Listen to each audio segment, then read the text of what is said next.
What's up guys, sharkeatyellow here again. As you guys can see here, I have a deck list profile for Constellars, which is a deck that I've been playing for a while and I'm freaking loving.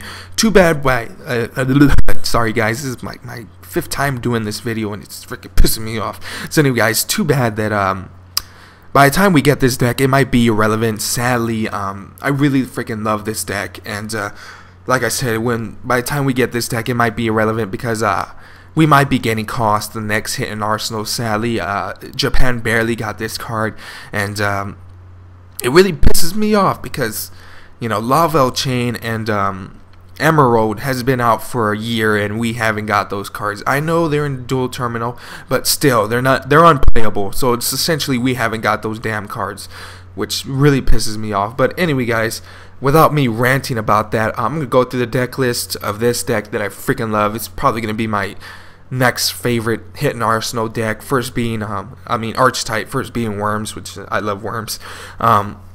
Anyway guys, we're gonna go through the deck list and explain how the deck works, and yeah, you know the drill. So anyway guys, let's get started. So first card is Brotherhood of the Firefist Bear. Honest, we have 3 costs, 3 Algetis, 3 zombies, 2 zombies, 3 Pollux, and 3 Sheridan. Now we have the spells, which is 1 Heavy Storm, 2 Polydualities, 1 Monster Reborn, 1 Reinforcement of the Army, 1 Forbidden Lance, 3 MSTs, 3 Tankies. Now for the traps, we have 2 Mirror Force, 2 Trap Holes, Bombus Trap Holes, not Trap Holes,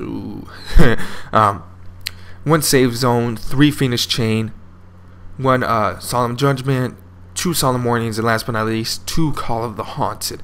Now for the extra decks, we have 2 Polymus 7s, 2 Pleiades, 1 Omega, and 1 Beehive. Now we have 1 Volcanic Saurus, 1 Tyrus, 1 Shadow Armor Ninja guy, Thunder Charger, Cowboy, Zenmayo, Korn, Photon Knight, and last but not least, Shockmaster. So how does the deck work? The deck works essentially by normal summoning your monsters, or it pretty much works by getting these guys as quickly as possible. You want to get advantage on the field, and you want to get your Exceed monsters as quickly as possible. Mainly this guy, Pleiades. How do you get Pleiades, since I don't run any 5s? The main card that you're going to use to get Pleiades is Cost, and what Cost does is that this card cannot be used as a synchro material monster up to twice per turn. You can target 1 Constellar monster on the field and choose one of these effects. Resolve the chosen effect. So essentially, you can decrease the level of a Constellar monster or increase the level. So you can go into rank 3s if you want to. I really don't have any rank 3s because you really don't need them. You're mainly going to go into 4s or 5s. Or you can go into 5s, like I said. How do you get this guy out and then use another, monster? It might be too slow, you might ask. Well, there's always, something that can fix that, like Algeti. And what Algeti does is that when this card is normal summon, you can special summon 1 level 4 Constellar monster from your hand. So essentially, you special summon Cost, turn both of these guys into a 5, and then go into Pleiades and just wreck your opponent from there. You also have other cards like Zombies and Pollux that allow you to have an additional normal summon. So what this card does is that when he's normal summon, you can essentially have an additional normal summoning, and yeah, just go into your Cost and just turn them into 5s and go into your Pleiades. So you guys can see here, there's a little trend. There's also really good combos that you guys can go into, like you can go into your Pollux and then go into your Algetis. Since Algetis was normal summoned by his effect, which allows you to get an additional normal summoning, her effect activates, which allows you to special summon a Constellar monster. So you special summon Cost and then just overlay and go into Shockmaster and just have fun. The next card is Sheraton, which allows you to search any of your Constellar monsters and just have fun. Yes. So like essentially, if you don't have Cost in your hand, you can normal summon Pollux, and then his effect activates, and then additionally summon Cost, and then just essentially get a search The next turn, protect these guys, normal summon cost, and go into your Pleiades, which there's so many freaking amazing combos you can do with this deck. It's very simple, but it's very, very, very effective. Now we're going to be talking about other cards in the deck, which you might be seeing. You might be wondering, why am I running, Fire Fist, Formation, Tenki, and Bear? These cards are mainly in here just to get this guy out, which is your main card of the deck. You want to use Bear to get to your Tenki, and then use Tenki to get to your cost, and then just go into your Aljetis or your Pollux to special summon him, and then go into your Pleiades, which you guys can see here. There's a very, very, very, very, very, very, very, the main purpose of the deck is pretty much to get Pleiades, because this guy is a fucking beast. He's amazing. No, I'm just kidding. That's not the main purpose of the deck. But you want to get him out as quickly as possible, because he's fucking beast.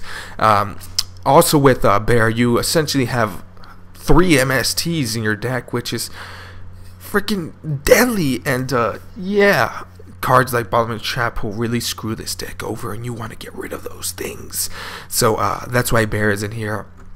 That's why I run 3 MSTs and 1 Lance. You can run 2 Lance and 2 MSTs, whatever you want. This is my preference, and I like this better. Pretty much everything else is self-explanatory. I already talked about some combos of the deck. Now we're going to be talking about the extra deck. First, we're going to go into Pleiades, which is, I keep on talking about this card. This card is so good. What his effect says is that once per turn, during either player's turn, you can detach 1 Exceed Material one Exceed Material from this card to target 1 card on the field and return that target. So essentially what people do in Japan is that they go to Pleiades, and then the only way they can get rid of it is having a monster bigger than it, but then you can activate Pleiades effect to essentially bounce the card back, because it works on both players' turn, which is so freaking good. Oh my god, oh, it's so good. It's so good. So essentially you can exhaust them, use both of your materials. Of course his effect won't work anymore, but then you can go into Polymus 7 and then use him as a material, which Polymus 7 is also another freaking great card. He essentially works like Gaia Charger. Now let's read what Polymus 7 says. You can also use exceed summon this card by using 1 Constellar monster as an exceed.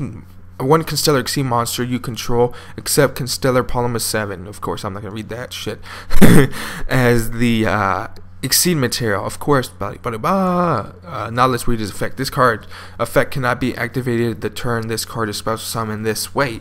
Once per turn, you can detach 1 exceed material from this card and then target 1 monster on the field or in the graveyard and return that target to owner's hand. So essentially, you exhaust your Pleiades and then go to Polymus 7 and just tag for a 2700 beater, and then just essentially screw your opponent. So good, so good. Next turn, so good. Just bounce their back row, and then just 27 in the face. Next card we're going to be talking about is Omega. And what Omega does is that it allows you to go for game, essentially. What this card does is that once per turn during either player's turn, you can detach 1 exceed material from this card. From this card. This turn, all face-up Constellar monster you currently control are unaffected by spells and traps. So essentially, you can go into Omega that turn, protect them, and then next turn, once you protect them, you can activate his effect. None of your monsters are unaffected. None of your Constellar monsters are affected by spells or traps, and from there you can just go into your shenanigans, which is another freaking amazing card. Ugh. Next card is Beehive, and what this card does is that once per turn during either player's turn, when a Constellar monster you control battles, you can detach 1 Exceed Material monster. I keep on saying Exceed Material. You can detach 1 Exceed Material from this card. That monster gains 1000 attack until the end phase. So essentially, this guy allows you to get over cards like Gores or Blackluster Soldier, which is this deck is so good. I love the exceeds in this deck. It's so good. Too bad by the time it comes to the United States, it's gonna be shit. Stupid Konami. well, it might not be shit. It might just be a little bit weaker. You never know. But anyway, guys, tell me what you guys think about this deck. This is my deck list. I hope you guys enjoy it. I would talk about the other cards, but there's really no point. You can just Google those. Like this guy, you can Google him. He just allows you to go. He allows you to run over a lot of things. And when he's destroyed by battle, I mean, destroy either by card effect or by battle, he allows you to draw a card. But anyway, guys, tell me what you guys think about this deck. This deck is freaking amazing. I love it to death. It's going to be my new favorite Hidden Arsenal card, and too bad by the time we get the deck, it might not be that great, but I'll still play it. Anyway, guys, tell me what you guys think about this deck, and until next time, I'll see you guys later. Bye.